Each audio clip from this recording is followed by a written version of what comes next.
akademisi dan juga para pembelajar Indonesia.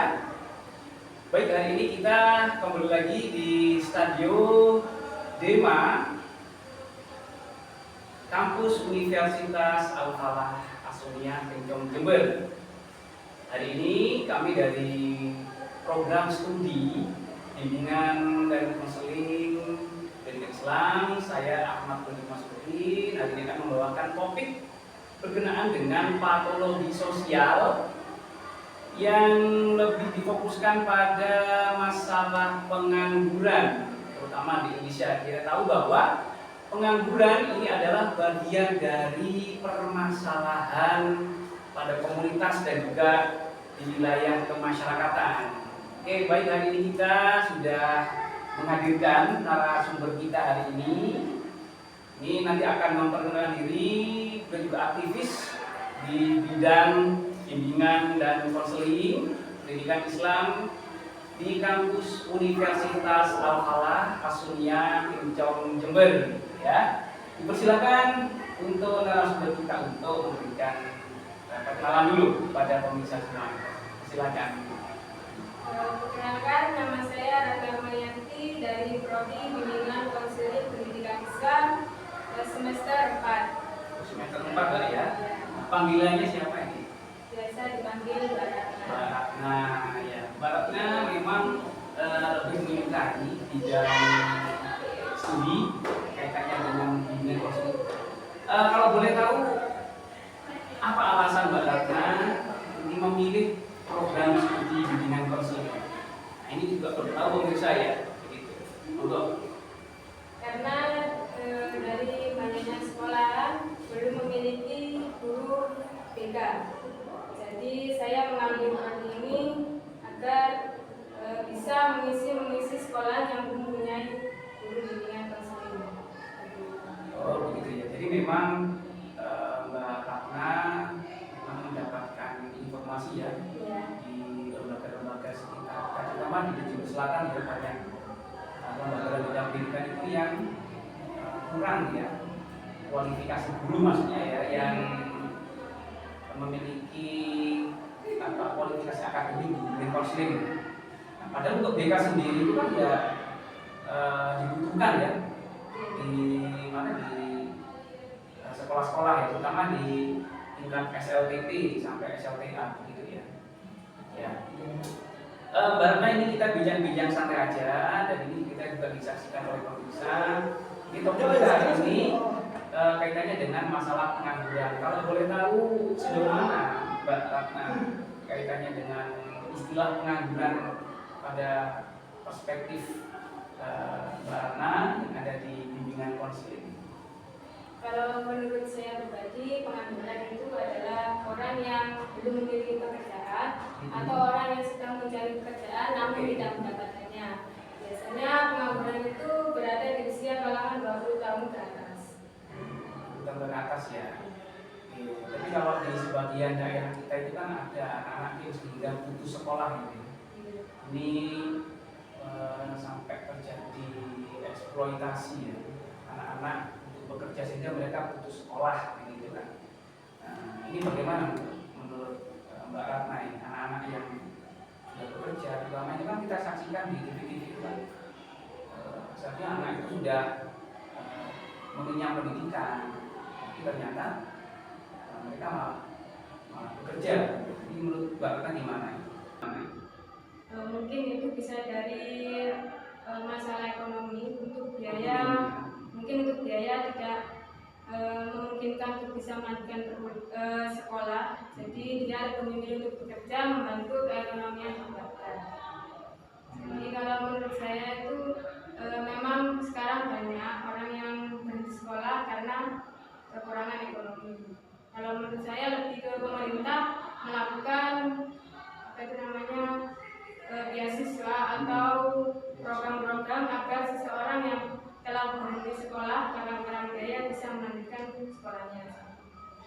Ya, memang harus ada peran dari pemerintah ya untuk mengentaskan kemiskinan juga. Kaitannya tentang masalah ekonomi kan juga saya rasa juga faktor ekonomi juga. Di samping motivasi keluarga, karena memang himpitan ekonomi mungkin berdampak terhadap kelangsungan pendidikan anaknya. Artinya mereka memilih bekerja daripada sekolah, ya, makanya malah menghabiskan biaya gitu ya. Kira-kira dampaknya ini apa, Mbak? Seandainya masyarakat kita itu lebih cenderung memilih usia sekolah, ini mereka mungkin bekerja dan kemudian nampaknya juga pengangguran masih merajalela kan begitu. Ini gimana, Mbak? Ratna ini dampak terjadi hari ini. Kalau untuk dampaknya dari pengangguran itu nanti kan juga sulitnya untuk memenuhi kebutuhan hidup.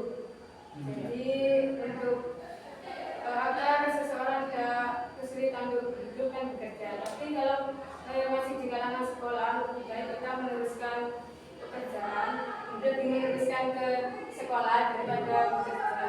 Karena nanti biasanya di sekolah itu mempunyai program seperti beasiswa ya.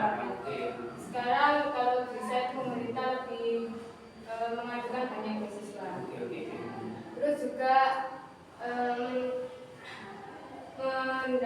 dapat memicu aksi kriminalitas dan kejahatan. Jika seseorang ada kriminalitas juga ya?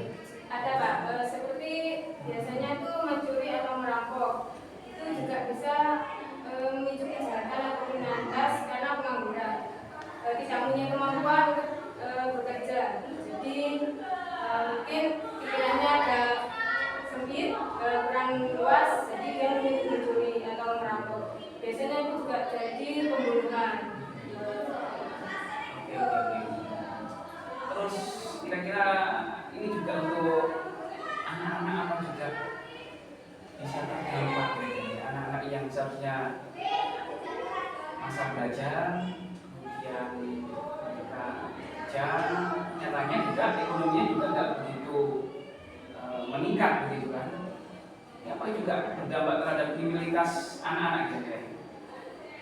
Juga bisa, karena dia kan tidak mempunyai kemampuan atau keterampilan untuk melakukan sesuatu yang lebih baik.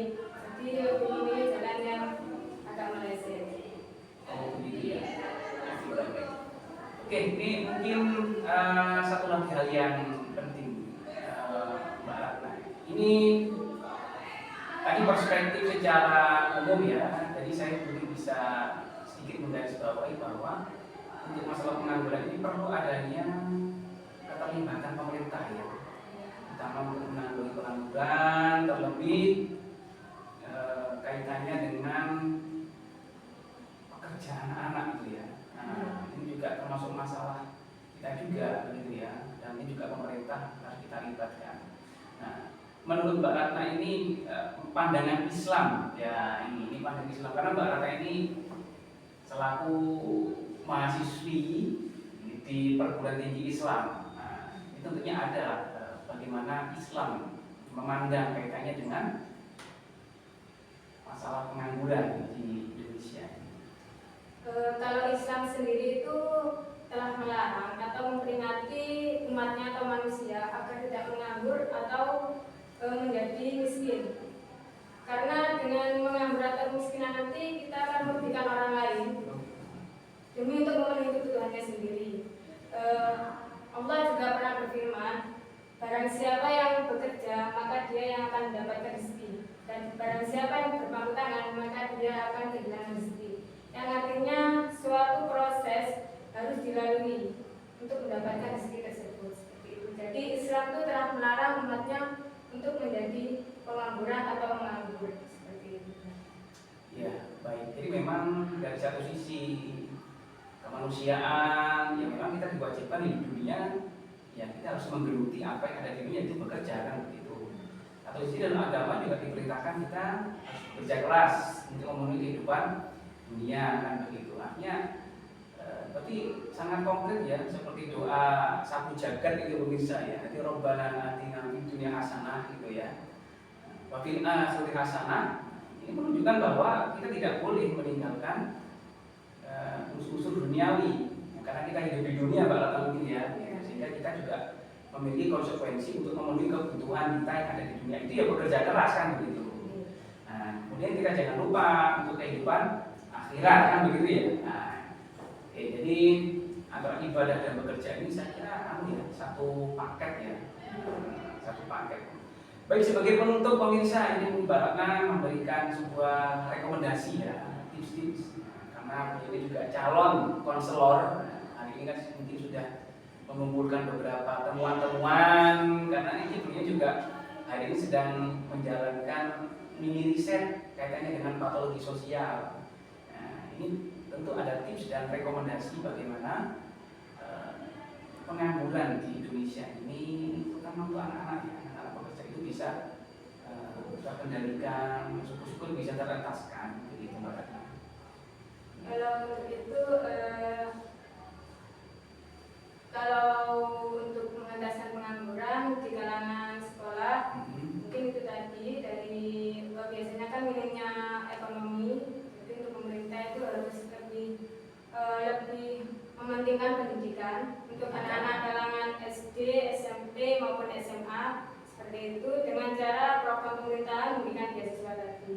Terus untuk orang tua juga harus memberi arahan kepada anaknya bahwa sekolah itu lebih penting daripada bekerja, karena nanti kalau kita sudah mempunyai ilmu, nanti pekerjaan itu akan datang sendiri pada kita.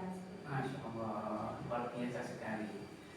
Terima kasih Mbak Ratna atas kehadiran di studio kami di mahasiswa Universitas Al-Falah Asmiyah Jember.